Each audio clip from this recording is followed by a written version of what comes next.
Good afternoon and good evening, everybody. Thank you very much for attending this live overview and demonstration of Stacksmith.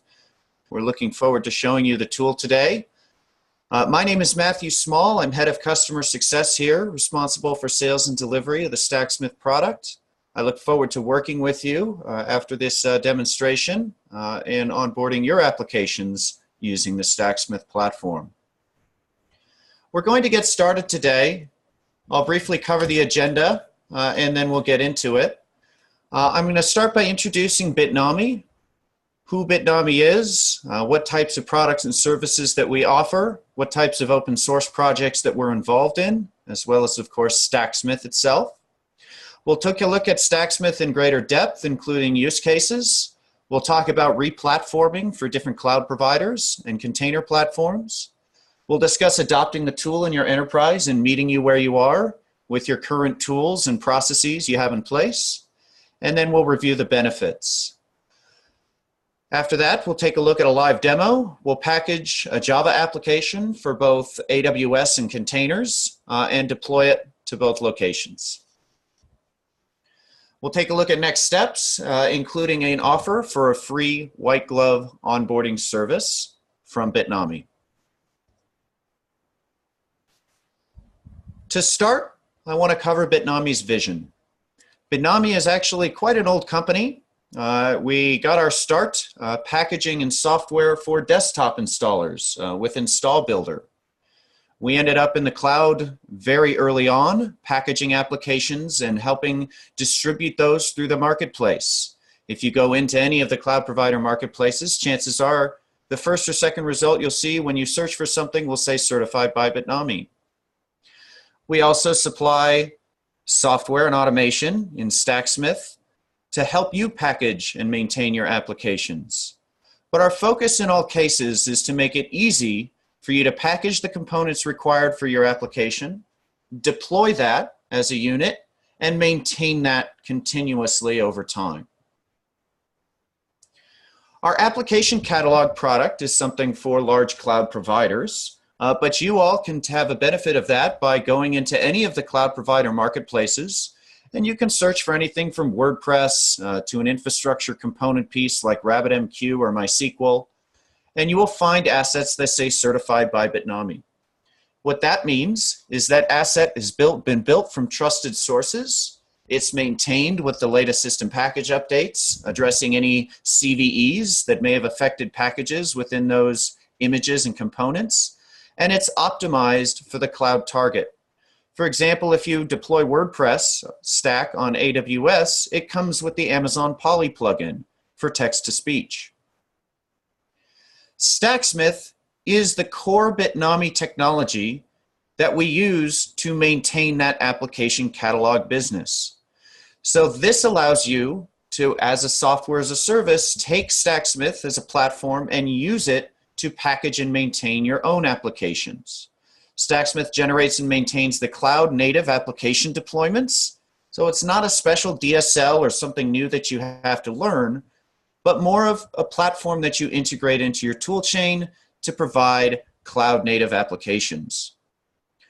Kubernetes, we also have a great focus on Kubernetes in the open source community. And this is where we spend a lot of our research and development dollars defining the next generation of packaging and deployment tools. You'll see one of those in particular today, which is Helm. Helm is the de facto standard package manager for Kubernetes, and Bitnami is a core maintainer. You may also be interested in some of our other key projects like KubeApps, a service catalog for containers, and Helm charts, kubeless for function as a service on top of Kubernetes, as well as sealed secrets and kubeconfig for secure management of your Kubernetes clusters. We have great partners here.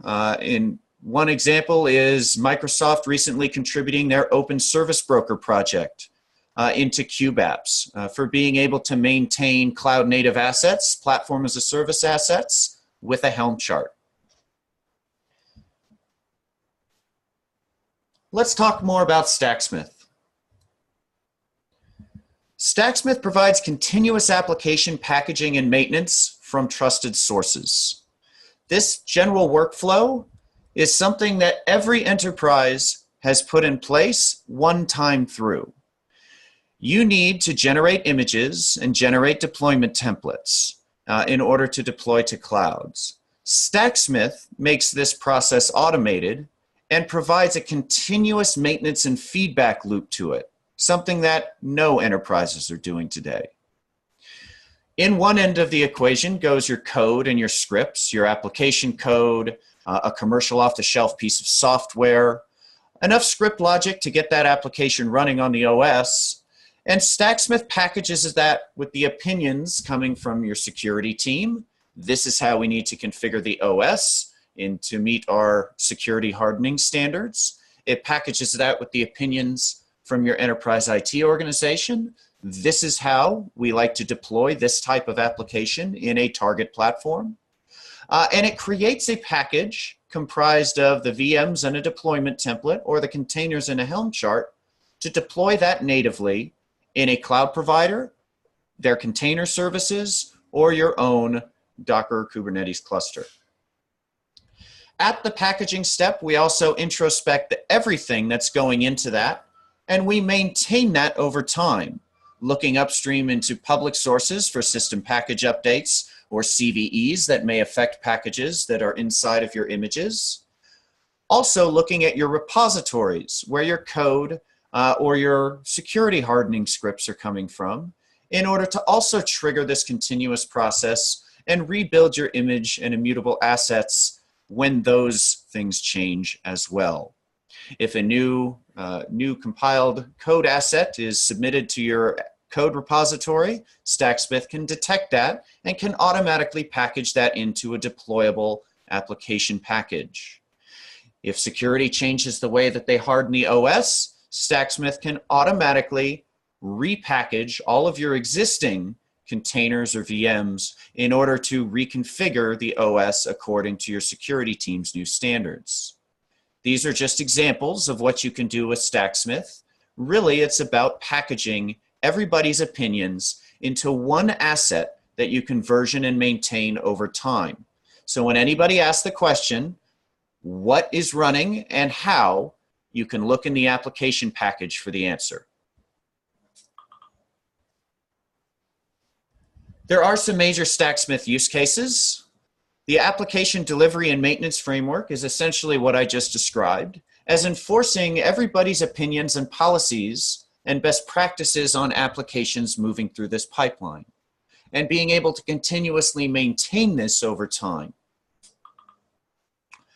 Cloud migration and long-term maintenance of applications that you may be moving from a data center to a cloud, from one to another, from cloud to containers, or you've just done a lift and shift and now you need to refactor and optimize your cloud environment for your applications.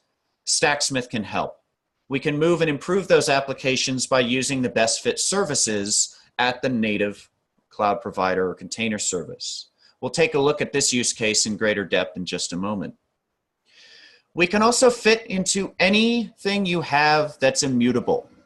So IT security teams enjoy using Stacksmith to maintain their golden image security for their VMs, continuously securing the way that they build and maintain that image, their hardening process, as well as any package updates or CVEs that may affect that can get factored in and replenished in the organization.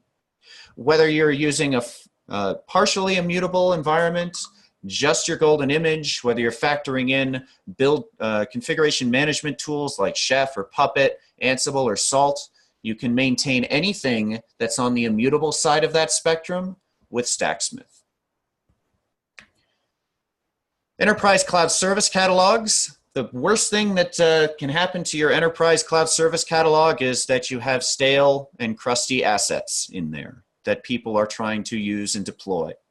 Just like we maintain the cloud provider service catalogs on their behalf, enterprises can use Stacksmith to maintain their own cloud service catalogs, publishing continuously standardized assets that meet their delivery model.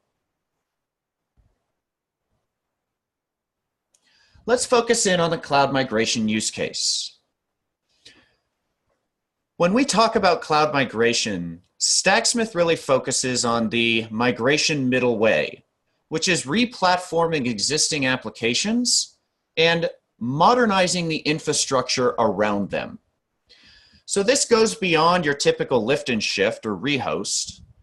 This is not just launching a VM, copying everything over, and then imaging it and calling it a day. What we're actually doing is we're taking into account cloud native features, PaaS services, unique capabilities from the cloud provider, and we're helping you modernize the infrastructure for those existing apps as part of this automated process. So you can pick and choose from the various cloud providers what service and capability makes the most sense for the type of application that you're packaging with Stacksmith, and you can make that a policy for your organization that every application can assume that same topology. This is also stopping short of your complete application re-architecture. For example, taking a monolith application that you're running in the data center, instead of replatforming that, you're going to break that down into microservices and function as a service and serverless capabilities, platform as a service capabilities, and run that natively on the cloud provider. That being said, I do want to point out that you can still maintain microservice applications or applications comprised of PaaS services, functions as a service, basically anything that you can orchestrate with a cloud native deployment template like a CloudFormation or an ARM template. You can factor that into Stacksmith as well. So we do help you manage across the entire spectrum with a focus on the immutability and the maintenance of the application itself.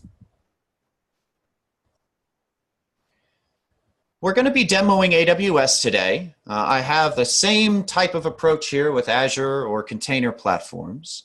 But since we're looking at AWS, I just want to give you all some insight into what replatforming actually means. It means taking that application code and those scripts and making it cloud native with the target services on that provider. So, for example, if my best practice is to use Aurora DB for any NoSQL database that I'm going to deploy on AWS, I can institutionalize that as a matter of practice within Stacksmith. If I want to add in Amazon native monitoring like CloudWatch or logging like CloudTrail, I can factor that in. If I have my own centralized logging and monitoring strategy and I need to deploy agents, for example, an APM agent for New Relic, then I can also, of course, package that in during the process. But the point here is that wherever you are in terms of your adoption of cloud native services, if it can be run by a deployment template, Stacksmith can factor that in.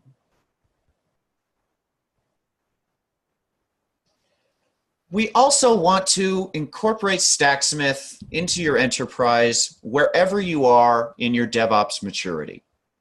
Whether you're just taking your first steps towards cloud and you're looking for a very manual process just to get you started so you can prove the value, we have a UI. We can package and version and help you maintain your code within that UI.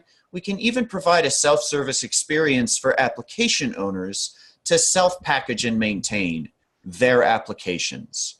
This gives you a way to incorporate Stacksmith today, even if you don't have other sophisticated automation in place.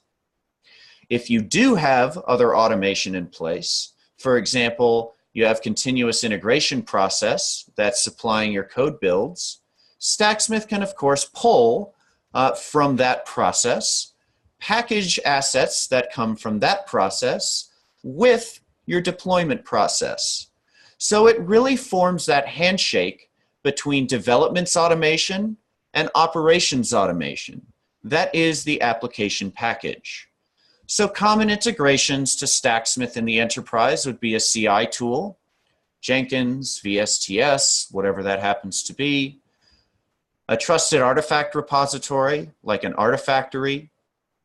We typically integrate with that repository downstream as well.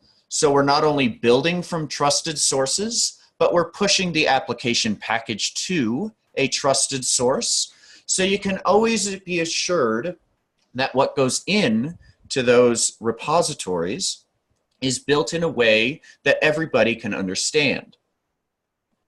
We integrate with downstream orchestration tools or continuous deployment tools. So if you have a deployment tool or a cloud management platform or a service catalog that you want to supply these assets to, we would integrate with that downstream.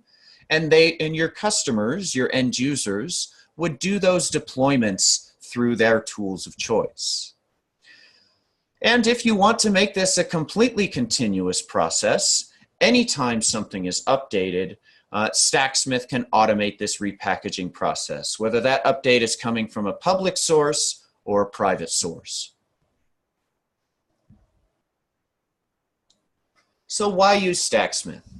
Stacksmith is a complete automation solution for this part of the process, the generation of immutable assets. Everyone has to do it. You really have to do it if you're into containers. Stacksmith makes this a continuous, maintainable process. We create trust between development teams, security teams, and operations teams by ensuring that they have control over the things that matter to them, and that we package those all together. This is the handshake in the DevOps process. We optimize for the best fit cloud, whether it's Azure or AWS, whether it's a first-party container service like EKS or AKS, whether you're deploying these containers ad hoc and orchestrating them with another tool like HashiCorp Nomad, we fit in and optimize to your process. And we maintain these all continuously, providing upstream monitoring and complete visibility for your security teams into what is factored into your immutable assets. We do this all without locking you in to Stacksmith as a tool.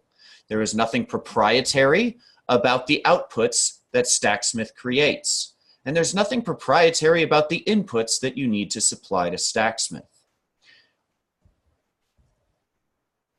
We do have some out-of-the-box support for AWS and Azure, Docker and Kubernetes, any cloud vendor Kubernetes services.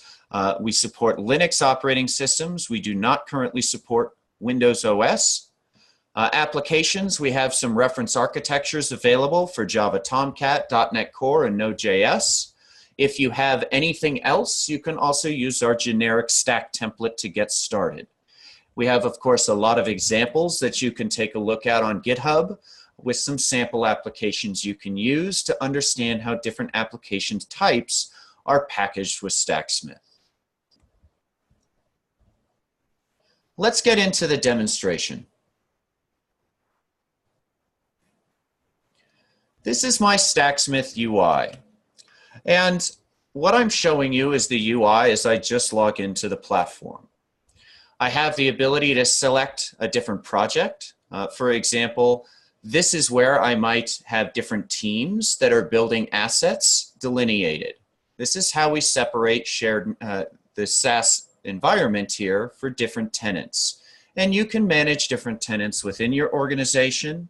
If you're a service integrator, you can use this project capability to manage many of your customers. I'm going to operate within this demo project today, and we're going to package an application for AWS and Kubernetes. I'll take you through that process first. As I mentioned, this UI can be designed for, it can be used for self-service for an application owner. So at this point, I'm going to put my application owner hat now and create a new application using the Stacksmith UI. Again, there is a REST API into everything that I'm about to show you here, as well as a command line interface for advanced scripted use of the Stacksmith platform. I'm going to give my application a name. We'll call it Live Demo 25. My application version is something that I care about. This could be a version that matches a commercial off-the-shelf piece of software. Let's say I'm deploying Jasper Report Server version 6.4. I would track that version here because I may want to deploy 6.5 when that's available and maintain that. So here, since it's my custom application, I can give it any arbitrary version that's meaningful to me. Again, I'm going to show you how we track and maintain this stuff over time. When I customize the architecture, I'm going to select my application type, and that is defined by a stack template. A stack template is the piece of the equation that your operations team will contribute to define your best practices for deploying an application of this type in a target cloud. Here you can see some of the reference application templates, stack templates that we have out of the box.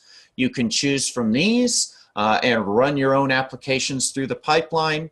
Chances are you're going to want to customize these a bit so that you can factor in your enterprise policies. Here's how we do networking. Here's how we configure our tag policy to ensure that all of those all of those steps are factored into this process as well. For this demonstration, I'm going to use this Java application with a database. You can select and provide an operating system or provide some operating system choice. If you have a current process of maintaining golden images, not only can Stacksmith maintain that golden image for you, but you can also use that as the foundation here in this operating system selection. So you can enforce the adoption of that golden image in a packaging process. You can also, with Stacksmith, go one step beyond that. If you're tired of maintaining a golden image, with Stacksmith, since we can watch the security team's opinions on how images should be made golden, as part of the packaging and generation process for these images, we can actually incorporate their opinion, and what happens is you end up making every image golden as a matter of practice. So we can actually save your team an entire feedback loop if they have a current golden image building process and have them simply maintain their opinion in their script repository of choice. Again, we support both models. At this point, I'm going to select my target or targets. Here in this demonstration, I'm going to package for AWS and Kubernetes. You can see where we're going with this product. With VMware support as well, we can package immutable objects. Here, I'm going to package for 2 targets simultaneously. So you can almost think of Stacksmith like a transcoding service for your application. One set of inputs goes in, and multiple formats come out the other end. I'm now going to supply my application files. Again, these can be supplied from an upstream tool, like a CI tool like Jenkins, like VSTS after you publish an application. Here, I'm just going to upload my WAR file. Now I'm uploading this, and it looks like I'm uploading this to Stacksmith, but actually this is being uploaded to your cloud account. This entire packaging process is going to happen securely within your cloud account. So when you go after this webinar and you sign up for a Stacksmith free trial, the first thing that you're going to be asked to do is to select a cloud provider and register your cloud account or subscription with Stacksmith. Because the actual packaging process, all of the asset storage, both the assets that you're uploading as source assets, as well as the assets that you're outputting, the images and the deployment templates, will be stored securely within your account. Now, the script location, I can choose a Git repository or upload those directly. I'm going to show you uploading directly just to describe what these are in more detail.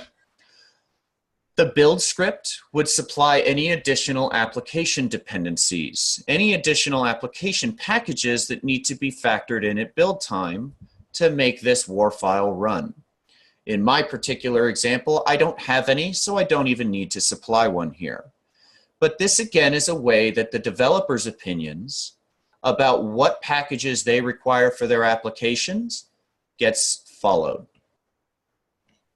I will supply a boot script because I need to provide enough logic for this application to get started once the OS launches, when I actually instantiate this on the cloud. So I'm going to supply my boot script. This is just a shell script. There's nothing that fancy about it.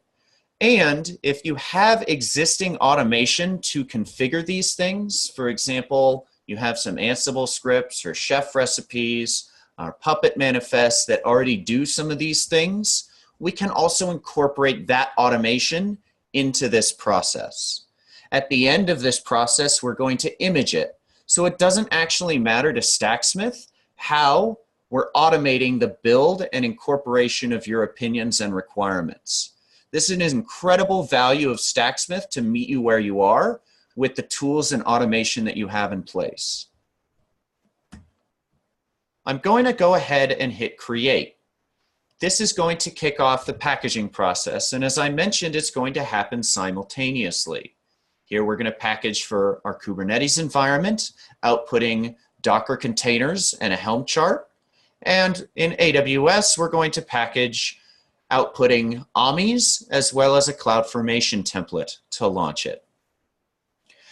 As you can see, the process is being live logged. This process is about to start.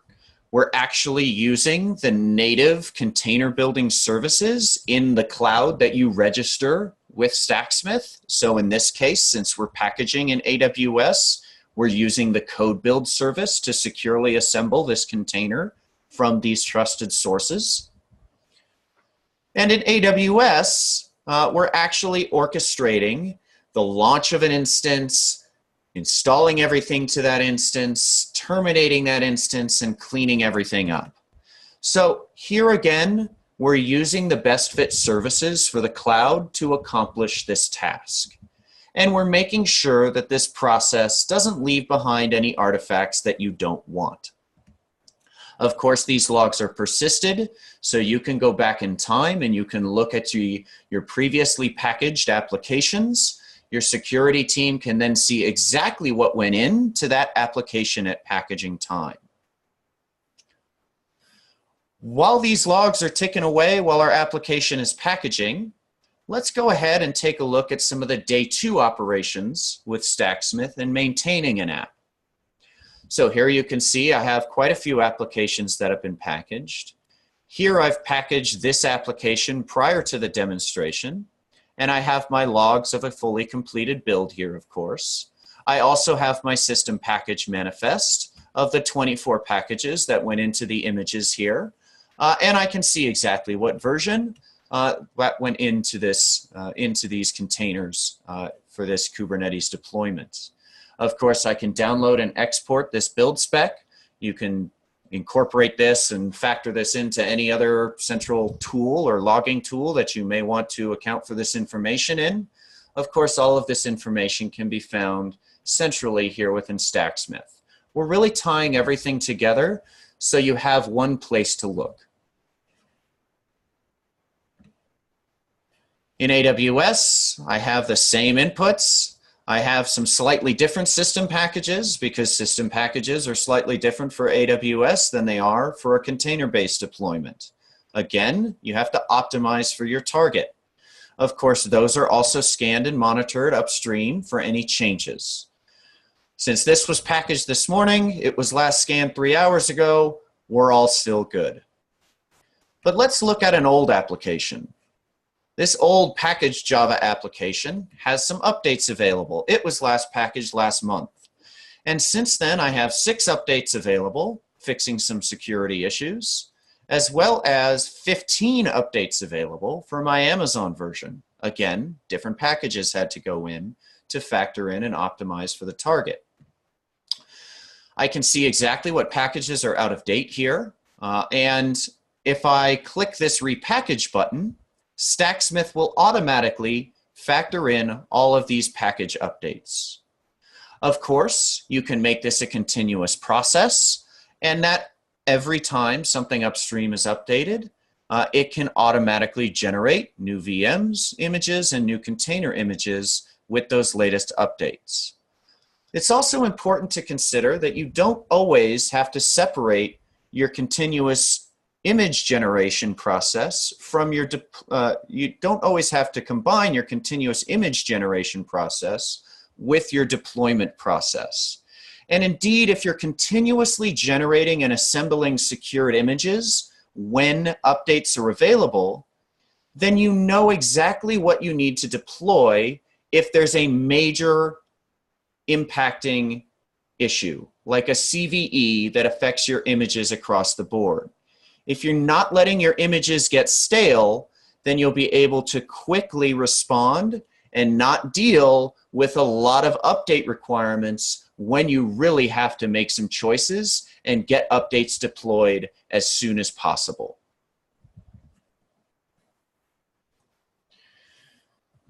So as you can see, we're factoring all of that in. I also want to show you something with some longevity here. So here you can see that I have many builds of this particular application dating way back into December of last year when Stacksmith was still pre-release. So here you actually can see that I started with version 1, and over time I repackaged version 1 of my code a few times. I then iterated to version 1.1 to 1.2 to 1.2.2, 1.2.3, and then finally 1.3.3, which I packaged yesterday. So I showed you that simply hitting this repackage button was going to factor in any system package updates. There are none available since yesterday. You'll typically see system package updates a couple times a week. But what I can do here if I need to change my application version is simply edit my configuration. I can't change the application name because that's what tracks the provenance of this as an asset. But I can say, you know what, this is now version 1.3.1. Supplying a new application file. This is a very old Java application using struts. But supplying my new version 1.3.1 of my code, I can simply update this application, which will kick off the packaging process just like we did when we created a new one. Let's zoom back out and see how our application is doing. So our Kubernetes application has been completed, build complete. I have all my logs. I can go look back and see everything was installed and verified. Lots of useful information in here. Not going to spend a lot of time on that, but it's there for you to spend a lot of time on that if you need to.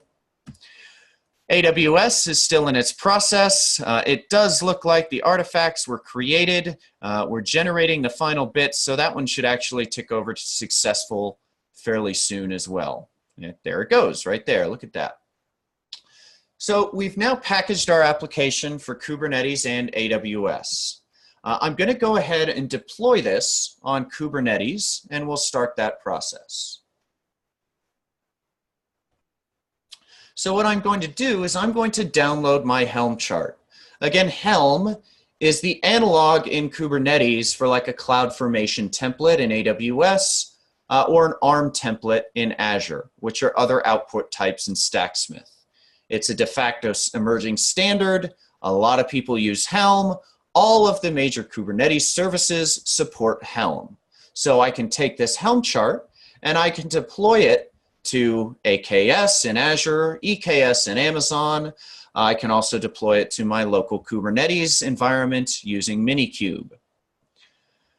It's important to note that I do not have to use these deployment templates either.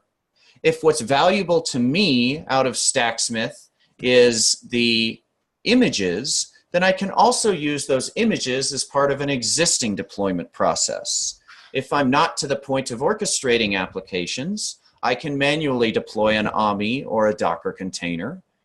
If I have an alternative way that's fully automated that I deploy those resources, I use Terraform or I use Nomad to deploy. You can also factor the immutable components that you require continuous refreshment of into those deployment policies. So I've downloaded my Helm chart. I'm going to go ahead and switch to my terminal window here. And as you can see, I have a few different Kubernetes contexts that I currently have that I can operate with. I have a couple AKS clusters in Azure. This cluster is running in AWS on VMs. I'm currently operating in my Minikube environment, which is my local Kubernetes cluster. So this is a great example of how someone can pull this package down and do some local testing, even though I have multiple containers that I'm required to deploy to run my application. So my next step is to do a Helm install. This went to my downloads folder. And it was called Live Demo 25. So there's my tarball. It's got everything that it needs to actually deploy this application. I'm going to give it a name, Live Demo 25, just so I can track that. And I'm going to hit enter. Now, as you can see, we're actually deploying two components. We're deploying our application packaged into the container, and we're deploying a MySQL database. The application packaged into the container was the image that we built as part of the demonstration here. That was stored on Amazon's container registry, ECR, and I'm pulling that down from ECR to my local machine to deploy. The MySQL container is a public container that we're pulling from Docker Hub, and we're using that as part of the stack templates definition of our best practice for creating this application. Of course, you're going to pull things from your trusted sources and follow your best practices. When we look at the AWS deployment, you'll see that we're actually using RDS on the back end. So instead of running MySQL on an instance, we're using the best fit service for MySQL when we deploy to AWS, which is RDS. And we can then configure RDS-specific capabilities like retention policy, high availability, and other capabilities that are native to that service. You should always use the best fit cloud service for your application, and you should let them compete for your business on their own merits. Stacksmith allows you to package applications for that best fit cloud. We could take a quick look at how our application is doing by doing a Helm status, live demo 25. And we have both of our containers now running. That was nice and quick of EKS today. ECR today, the container registry. I appreciate that. So this container, again, pulled from Docker Hub. This container pulled from my private container repository in AWS down to my local machine, deployed using Helm onto Kubernetes. At this point, I'm going to do a little trick here to get my application visible to everybody. I'm just going to do some port forwarding to my pod to be able to address this on 127 port 8080. So now that we're doing the forwarding, I'll pop back over here. We'll pull up 127 8080. Takes a minute. Well, takes a few seconds. And here's our application. Our application is now running, again, two containers, and it has a database. That works. So our boot script actually contained the logic to get that database working. It was factored in by the application owner. Of course, that can come from a database, a DBA team as well. But everything that we did is now working. To recap, in about 15 minutes, what I did was I took a WAR file and a boot script, and I got that complete, I packaged containers, I generated a Helm chart, and I got that completely running in a Kubernetes environment. Let's go back to Stacksmith here for a moment and show you the analogous model here in AWS. So here we actually, you can download your CloudFormation template, but here we actually have a nice Launch in AWS button. This is actually going to send me to the AWS Management Console because, again, we don't actually care how you deploy this. And here again, I'm showing you the very manual way to do that that is native to AWS, which is logging into AWS Console and going through a CloudFormation stack creation. Now, Bitnami was very nice, and we already supplied the URL for that output. It's stored in S3, as you can see. And we're going to go ahead and hit next. Now, these are variables that the CloudFormation template is asking me for. So I packaged the opinions on what variables I want to ask for at deployment time. And this is part of my output. If I want to curate this list of available parameters and supply, for example, only a small to large instance type and not let anybody that's launching this stack run one of these 32XLs, then I can also curate these outputs and factor those opinions into the packaging process. Here I'm going to, again, do the manual way. So we'll call our stack live demo 25 here as well.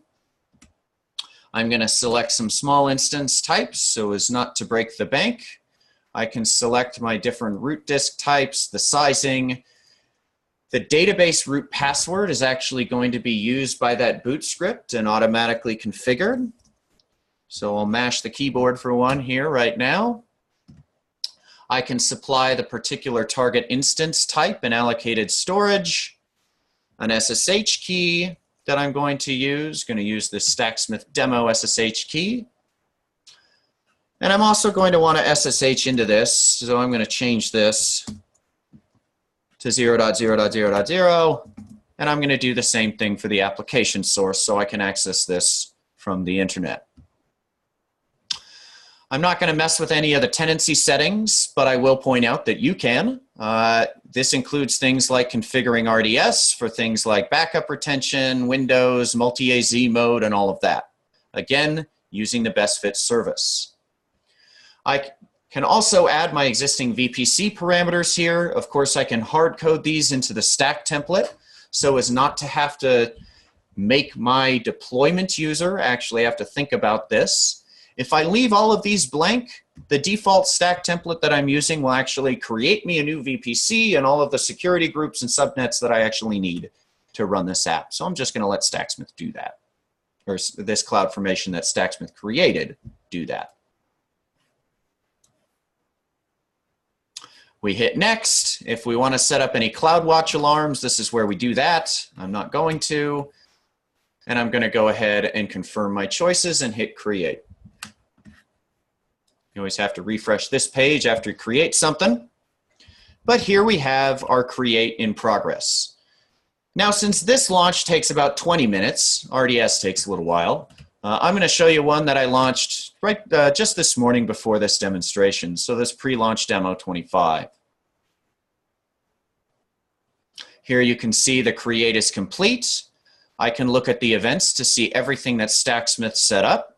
The CloudFormation templates that Stacksmith generated, set up. I can look at the actual template that Stacksmith generated, and here again you can see just a CloudFormation template, no fancy DSL or anything like that. I can see the parameters that I supplied and were set, any tags, rollback triggers, etc. Of course, I can also get to my application here. So here in outputs, I've got the public DNS name. And I simply hit that. Here's my application. And I can say hello world all over again and add that to the RDS database that is backending this application deployed in AWS with an ELB and all of those other great services that Amazon provides. So at this point, we've packaged an application. We're in the process of deploying that to AWS. We've already deployed that to Kubernetes. Everything has been packaged in a uniform way with Stacksmith, and I can always go back to Stacksmith to see exactly how that's done, looking into the logs, the system packages, and maintaining that application for upstream updates over time. Thank you very much for watching that demo. I'd like to open it up for some questions. Please submit your questions through the chat, and my esteemed colleague Michael Murphy will be reading those aloud so everybody can hear. Before we got into that, I did want to just highlight one more thing here. As a next step, You're welcome to sign up for our 30-day free trial at stacksmith.bitnami.com. We also are offering a free white glove application onboarding to any attendees of this webinar, so thank you for attending. During that white glove, we can help you evaluate your application for packaging readiness, gather the required resources, any existing automation that you may have, or any dependencies that your application has, and we can help you write those build scripts and boot scripts. We'll package that application for the cloud or container platform of your choice. We'll help you get that application deployed using your deployment method of choice. And then we will teach you how to maintain that over time to keep it secure. I look forward to engaging you with that. You can email me and my team at customersuccess@bitnami.com. You can also reach me direct at mattsmall@bitnami.com. Thank you again, and I look forward to your questions.